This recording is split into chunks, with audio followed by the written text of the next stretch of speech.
మరో big breaking చూస్తున్నాం. ఎల్లుండి భూమి మీదకు సునీత విలియమ్స్ బుచ్ విల్మర్ తిరిగి రానున్నట్లుగా తెలుస్తోంది. అంతర్జాతీయ అంతరిక్ష కేంద్రంలో 9 నెలలకు పైగా చిక్కుపోయిన అమెరికా వ్యోమగాములు సునీత విలియమ్స్ అదేవిధంగా బుచ్ విల్మర్లు తిరిగి భూమి మీదకు రావడంపై national aeronautic and space administration big అప్డేట్నిచ్చింది. ఇక సునీత విల్మర్లను తీసుకొచ్చేందుకు రోదసీలోకి వెళ్లిన డ్రాగన్ వ్యోమనౌక ఐఎస్లోకి ప్రవేశించింది. ఇక సునీత విల్మోర్ స్థానంలో 4 వ్యోమగాములు విధులు నిర్వహించనున్నారు. ఇక అదేవిధంగా బోయింగ్ స్టార్ లైనర్ పరీక్షించిన తొలి వ్యోమగామంలో విల్మోర్ విలియమ్స్ జూన్లో అంతర్జాతీయ అంతరిక్ష కేంద్రానికి వెళ్లారు. అయితే ప్రోపల్టల్ సిస్టమ్ పనిచేయకపోవడంతో వారు స్పేస్ క్రాఫ్ట్లో తిరిగి రావడం ప్రమాదకరంగా మారింది. ఇక అందుకే ఐఎస్ఎస్లో ఉండిపోయారు.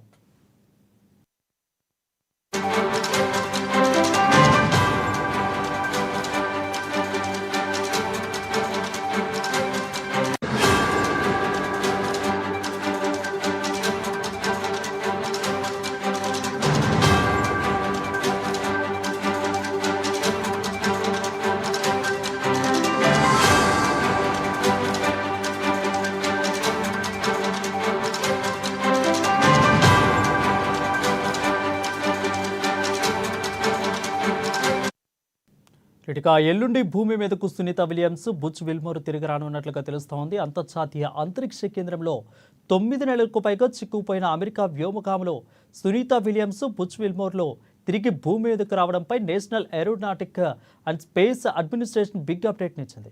సునీత విల్మోర్ను తీసుకొచ్చేందుకు రోదసీలోకి వెళ్లిన డ్రాగన్ వ్యోమనౌక ఐఎస్ఎస్లోకి ప్రవేశించింది. ఇక సునీత విల్మోర్ స్థానంలో 4 వ్యోమగాములను విధులు నిర్వహించనున్నాయి. ఇక బోయింగ్ స్టార్ లైనర్ని పరీక్షించిన తొలి వ్యోమగాములుగా విల్మోర్ సునీత విలియమ్స్ జూన్లో అంతర్జాతీయ అంతరిక్ష కేంద్రానికి వెళ్లారు. అయితే ప్రోపల్టల్ సిస్టమ్ పనిచేయకపోవడంతో వారు స్పేస్ క్రాఫ్ట్లో తిరిగి రావడం చాలా ప్రమాదకరంగా మారింది.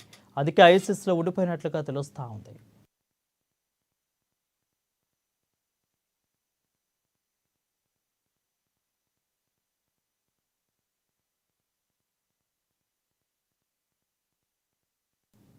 మహబూబ్ నగర్ ఎంపీ డీకే అరుణ ఇంట్లో